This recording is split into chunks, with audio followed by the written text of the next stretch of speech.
Hi YouTube, I'm back. I thought I would kick off a video for you guys about my investing and why I invest. And it's become a larger part of my overall brand and my business. So just thought I would kind of bring some transparency to it. Considering it's not something that's so forward facing. I feel like the content that I put out is normally like within, the wellness world, whether it's beauty routines, recipes, things like that. And a lot of my investment stuff is behind the scenes. So I just thought I would do a little video, give you guys a little kind of breakdown and a little bit of an origin story, and then you guys kind of know what's going on in my sphere. So my portfolio includes, by the way, portfolio means just like my kind of portfolio of the brands I've invested in. So it's what we just like call it your portfolio. I've invested in 46 brands over the last 6 years. 32 of them are female founded and 19 of them are BIPOC founders. I guess I'll go back to the beginning. So basically, when I was 25, I really wanted to start my own company. I found that due to where I was in my life, I was DJing corporate events, Uber had just come out, Hotel Tonight had just come out, and the world of on-demand apps was just taking off. This is like 2012. Also, the startup climate was very different than it is now. This was like, Glossier had just started out, and there was a lot of buzz around female founders, especially in tech. So I thought that it would be really, really interesting to kind of bring this on-demand approach to the beauty industry. So I found my co-founder, Annie Evans, shout out to Annie, who has an amazing company now called Dream Ventures, where she does accelerators. She's an amazing angel investor. I love her to death. Annie and I together, we were on a quest to bring new blood to the beauty industry. We were going to create an app that allowed you to book last minute beauty appointments through a curated list of salon and spas. We called it Beautified. I came up with the name, just throwing that out there. So we met our third co-founder through networking. We were meeting with so many different people because Annie and I both did not have the tech background, so we really needed to find that CTO, Chief Technology Officer, and someone who was really gonna run the product side of things. So we were asking around, and multiple people told Annie and I separately about this one person. He really had the tech side of things already figured out, so he said. And really what we had done was reskin Hotel Tonight, but for the beauty industry. So first things first, we set up our founder agreement, and you would think that 3 owners would have 33% each of the company. But actually, from day one, which should have been a red flag from the beginning, was that really wanted more of the company because he felt like he was bringing the tech to us that was already finished, and that was a big part of the company. So, Annie and I, being young women, first-time founders, in an industry where we felt like, we were definitely outsiders, we got pushed over, and we definitely did not claim the equity that we were due. So from the beginning, things were not balanced at all. Also told us that we shouldn't have salaries, but that he was gonna have a salary. There was just a twisted power dynamic from the beginning that really should have been all of our red flags. But again, this is 2012, and we are first timers.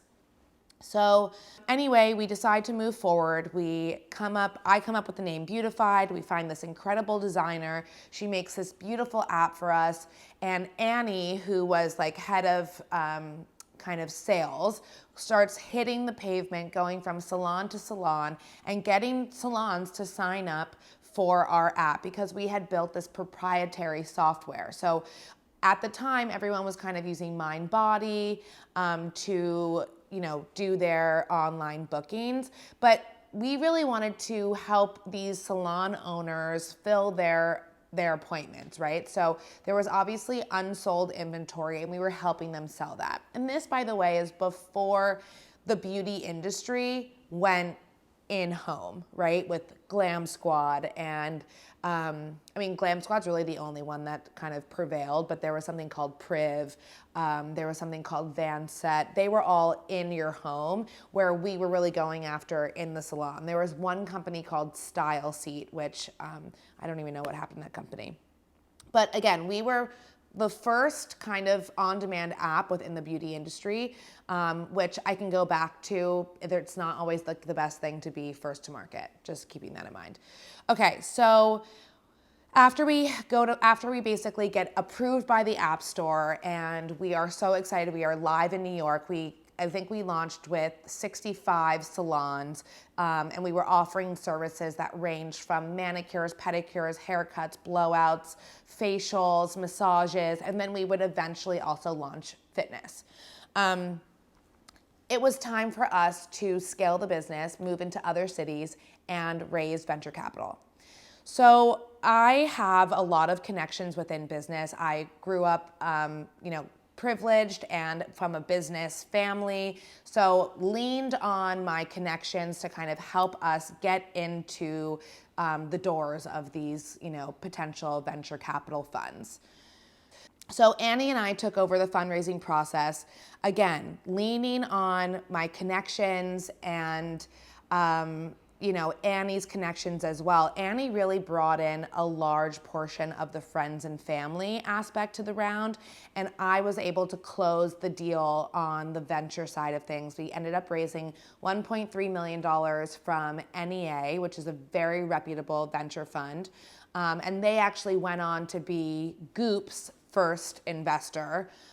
So I feel like we kind of triggered this kind of beauty industry kind of like, them looking at that as like a real opportunity. Again, beauty hadn't really had any innovation in the tech side of things. So even with all of that, Annie and I were met with so much I was met with so much racism. We were both met with a lot of ageism and sexism. It was like one of the most uncomfortable experiences of my life, which also took up maybe 3-4 months. Fundraising is really time consuming, and it's not just a one meeting and a decision, right? Like there are many follow-up meetings. You have to meet with multiple different teams. And then if one VC says no and they tell another VC, like that's also not a good look. So we were really trying to understand what our strategy was, and really kind of just like find the right person who was going to see the vision. We literally were in meetings. Like I remember this one very prominent guy whose name I will keep under wraps, basically said to us, he's like, oh, talking about like use cases. He's like, oh, I see. So I can like use this app for the girls that I'm dating. I can have them like go get blowouts before our dates. And we were like, what? He's like, or like, the morning after, if I want to like go to the office and I don't want her in my place, I can like book her a massage. Like that is completely inappropriate. I also had someone say to me straight up, so your dad is Edgar? Like, how are you Black? I'm like, what? Like, things that are just completely inappropriate when you're talking about your business, and inappropriate just in general. Like, you don't know me. I don't need to have this conversation with you. It was a really like disheartening experience, but we ended up getting it done, and what doesn't kill you makes you stronger. And it was some of these experiences that really like allowed me to lean into wanting to become an angel investor, because even with all of my privilege and connections, I still was met with so much hesitation, and I know that, I mean, we know the stats. I know that women of color have such a hard time raising capital, and females in general, that I thought if I shared my experience with some of these entrepreneurs, it would at least help them be prepared for some of the uncomfortable moments that they were going to encounter and be able to charge like forward. So basically what ends up happening is we close on the capital raise. We have, a big splashy TechCrunch announcement, which by the way, like raising 1.3 is, it's kind of a big deal. I mean, there were only, I think, like less than 200 Black women raising more than $1 million in 2021. So, and this was 2012. So it's like, these numbers matter. We launch in San Francisco and LA, and we move into fitness, and things are going really well until they're not. And what happened was that our office and our work life became really toxic and quite abusive, to be honest. And he created an extremely toxic environment for myself, Annie, our employees, and our interns. So much so that we started making up excuses as to why we didn't want to come to the office. And eventually, Annie and I really knew that it was time to get him out of the business, when every time we would approach the conversation around getting a salary and changing the equity structure, he would become manic and start yelling at us. It was it became an abusive situation.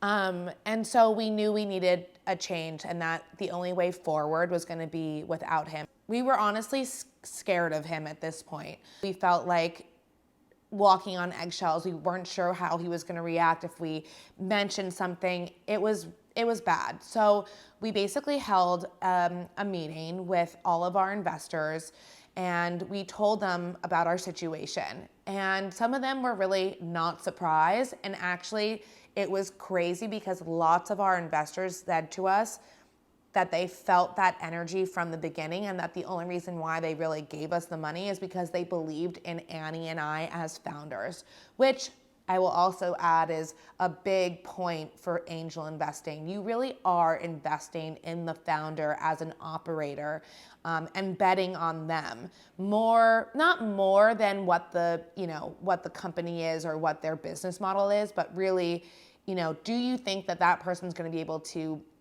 create and do what they say they are going to do? So when our investors were kind of like, oh, like, we get it, we're going to help you get yourselves out of this scenario, we were like, oh my God. I mean, it was a real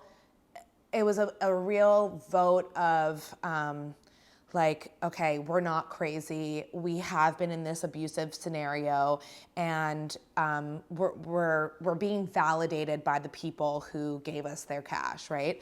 So basically, between the investors and us, we decided that we were going to stage a coup. So it wasn't going to be easy, and we were going to probably end up going through some litigation.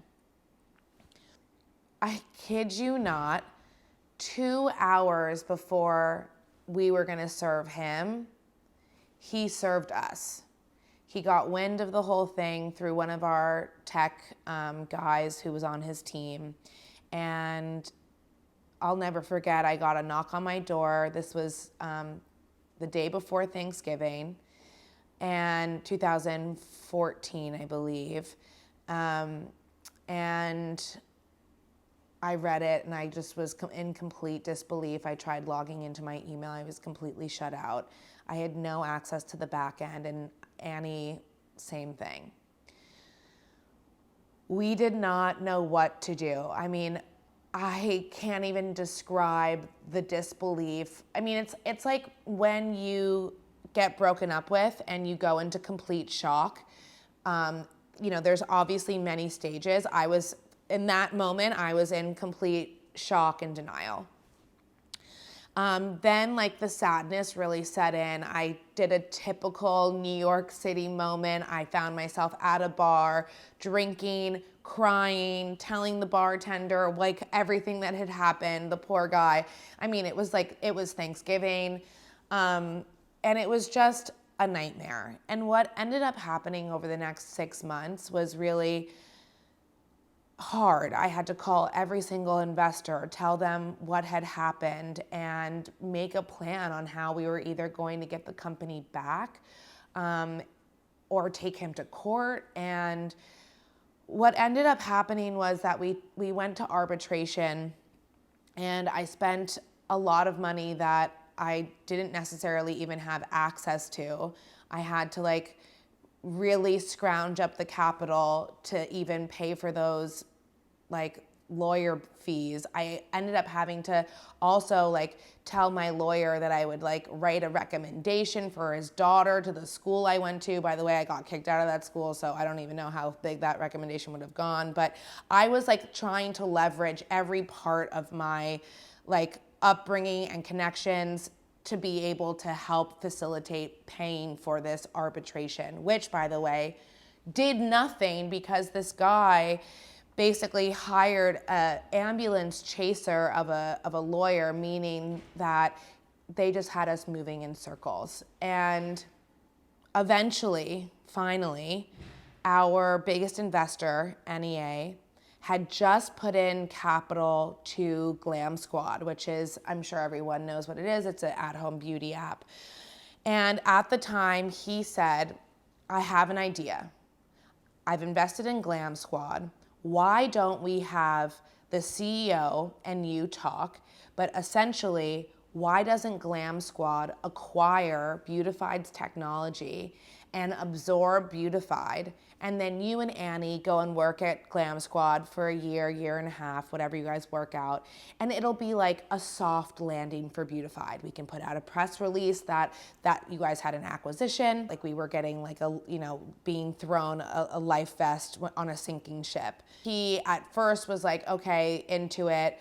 And so then we got a little bit further going down that hole. And then when he realized that he wasn't being asked to come on to Glam Squad for a year or whatever, and that he was going to be out, he refused to take the deal. I mean, his ego was so large that he did not even understand how he wasn't going to be a part of this company anymore.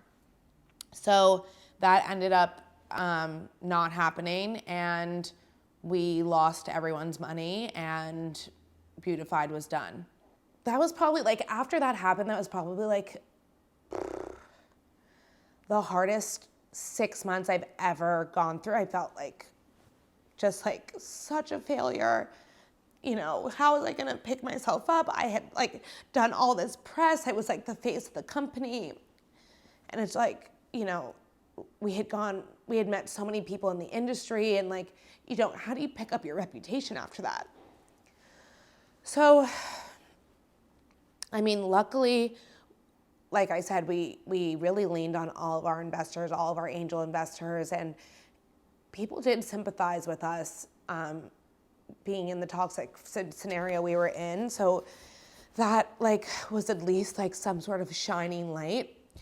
And I remember my husband, who was my boyfriend at the time, he said to me, Hannah, you're spending so much negative energy on this guy and what happened. Like, you're not a failed entrepreneur. Yes, your startup failed, but like, that's not the end of the world. He said, what's happening on your phone and on this like app called Instagram is interesting. Like, you have people who are, at the time I was just like kind of showcasing my lifestyle and health and wellness.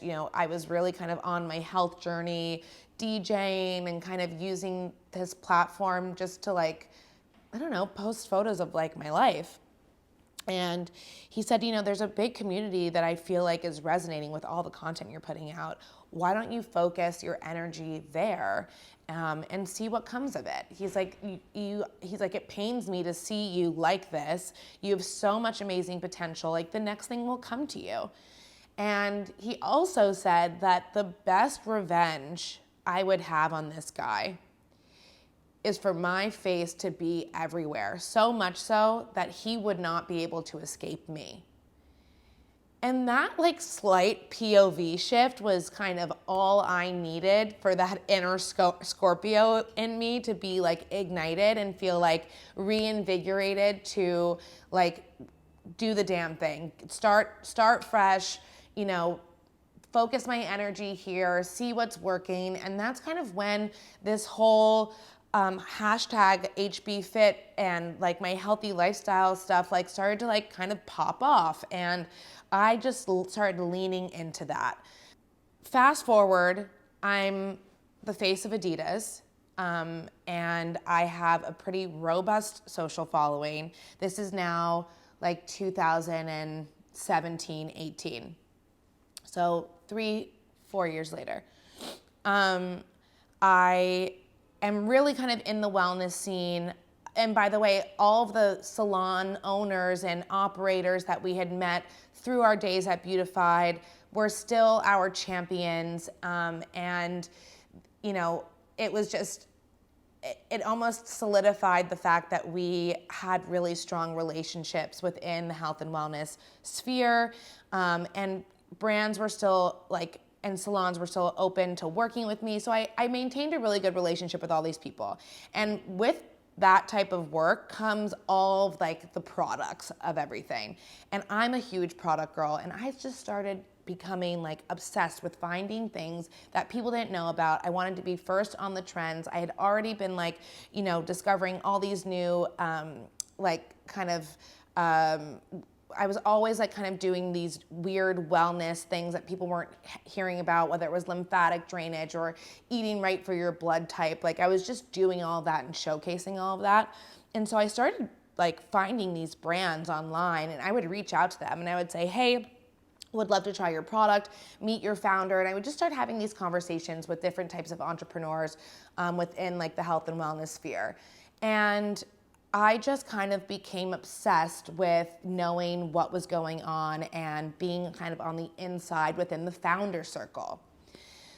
Some of these entrepreneurs then asked me to mentor them. And because I was now pretty proficient in, you know, influencer marketing, kind of in that world, building community online and, you know, strategizing around PR and kind of like go-to-market strategy, if you will. I started mentoring, and eventually I started to commit financial capital to some of these companies. And I remember my first investment was this company called Talent Hack. Now it's actually, I believe that founder, Alex Bonatti, is the first Latin founder to raise over $20 million in a B2B business. She started out as a studio owner. She basically ran a boutique fitness studio in Tribeca. I used to go to this class all the time. I would showcase it on my Instagram. We became really close friends. And she always said that her biggest pain point in owning that business was the turnover of her talent, meaning her instructors. So she goes on to sell her business and create a new company that is a B2B platform for all fitness professionals who are looking for jobs.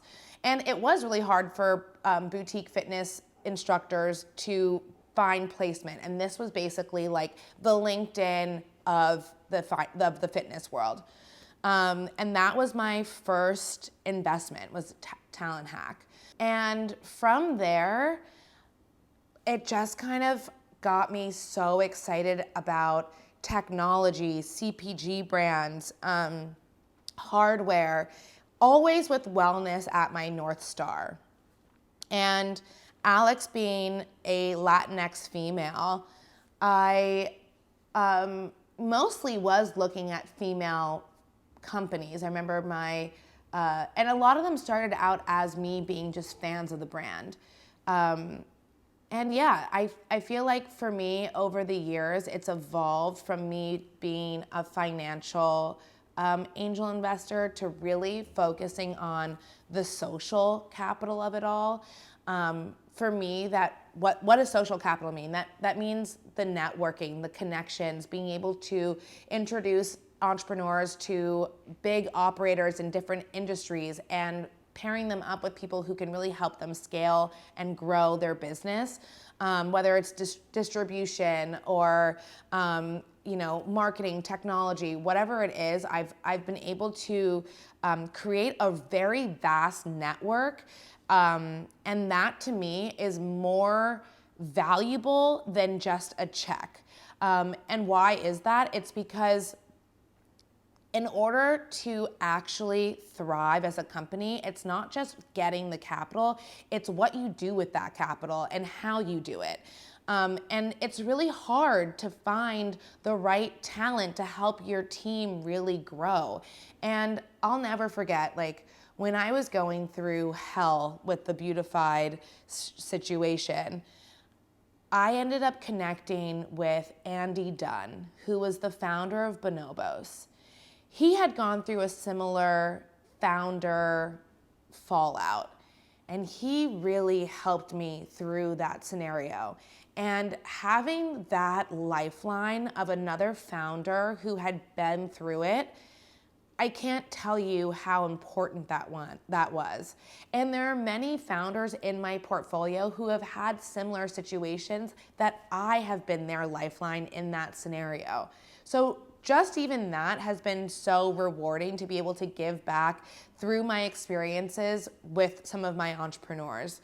Obviously, the social capital aspect is really rewarding for me. I love seeing people win and thrive and grow. And half of what I do is really because I just want to open doors for other people like me. I felt like that's what I did with DJing. When I first started DJing, there was really not many female DJs. I could count them on one hand. And now, like, the world of female DJs has just absolutely exploded. And I feel like I've worked with hundreds of corporate brands who some of their first time ever hiring female DJs was with me, or the other 5 girls that were kind of in that group. And again, this is like 2012, 13, 14, 15, and now like the world of corporate DJing has exploded. So everything I do is really trying to open doors for other people as well, and so that we can all rise and thrive together. So over the last, I guess I started investing like 6 years ago, and over the last 3 years, I've really honed in on my thesis, which is investing in minority founders who are creating better for you, better for the planet products and platforms. Wellness is my North Star. I really like to invest in a company out of friends and family, pre-seed and seed level. Why? Because those founders who are minority and at that level don't have the same networks to be able to create this friends and family round. And that's where the capital, I feel like, is most important for the founder in scaling the business. But then also, it also matters for an investor to have to go into a company at a lower valuation, because the hope is obviously that you're 10xing, 20xing your cash, which happens during growth stages, right? A valuation could be at a seed level, 5 million post money. When we talk about comps, right? Like you talk about comps like apartments, like, okay, this 2-bedroom is going for $4K rent, but if a 2-bedroom is going for $7K rent in the same neighborhood, you'd be like, that's outrageous. Like, that doesn't compare to the comp.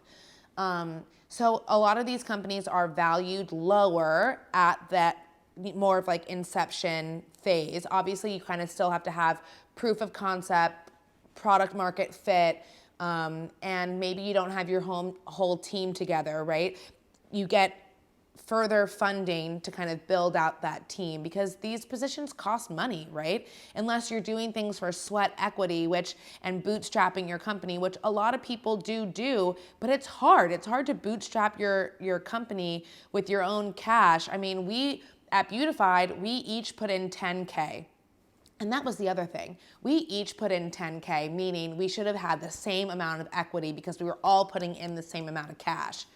And we put in 10K each. So with 30K, we were able to make that first UX app, which, listen, again, it was 2012. And in 2022, you are not able to make an app for $30K. I'm sorry, inflation has gone up so much and it costs way more now. But back then, we were able to get proof of concept. We had a soft launch with 25 salons that we were able to get to be on there from the beginning, so we could really start to test things out, right? So we were working with something before we went out to raise venture capital. And that's what you want to see when you're an angel investor in the beginning stages. You want to see that there's product market fit, and that you're out here hustling, right? And business models change, and that's all good. That's fine. You definitely want to lean on your investors for some of those pivots and things like that. But yeah, that's kind of where I'm at right now in my world of investing. I've invested in about 46 companies, and a lot of them are doing super well, which kind of just goes to show that I've made good bets on people. I am a people person. I feel like that's part of what being an angel investor is all about, is being able to get a good read on someone, doing the diligence on their background, and having a little bit of faith in what they're able to achieve. So I love what I do because I love watching people thrive and create products that are better for the planet, better for people, help people's lives, and are just genuinely fun. And honestly, the landscape has changed so much over the years. It's fascinating to me to see these trends in wellness and what's happening in the world of venture capital. Where are people putting their cash? And I've made a lot of great relationships within the venture capital world. So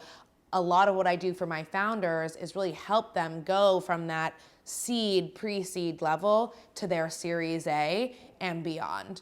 And I like to make a lot of intros, and that just, honestly, making the intros and connecting people is really what fulfills me in this role. So if you want to see the investments I've made, my full portfolio is on hbfit.com. And I don't know, I guess where I think I'm going in this world of venture capital, which I don't have any financial background. I did not go to business school. Instead, I started a business, and what doesn't kill you makes you stronger. But for me, I really want to see investing become more democratized. I think that we will eventually get to a place where anyone who wants to invest in a company can. I invested in a crowdfunding company called I Fund Women. If you're watching this right now and you're a business owner and you're looking for capital, go check out I Fund Women. I mean, sorry if you're a female founder, but you can put your company on there. You can raise venture money through this crowdfunding platform, and what they're doing is pretty extraordinary. I know so many companies who have been funded through them. So if you're a female who's looking to get some capital inflow into your business, go check out I Fund Women. They're a great platform for crowdfunding. And yeah, you can check out my portfolio at hbfit.com. Excited for you guys to see some of the companies that I'm in. I absolutely love them all. Yeah.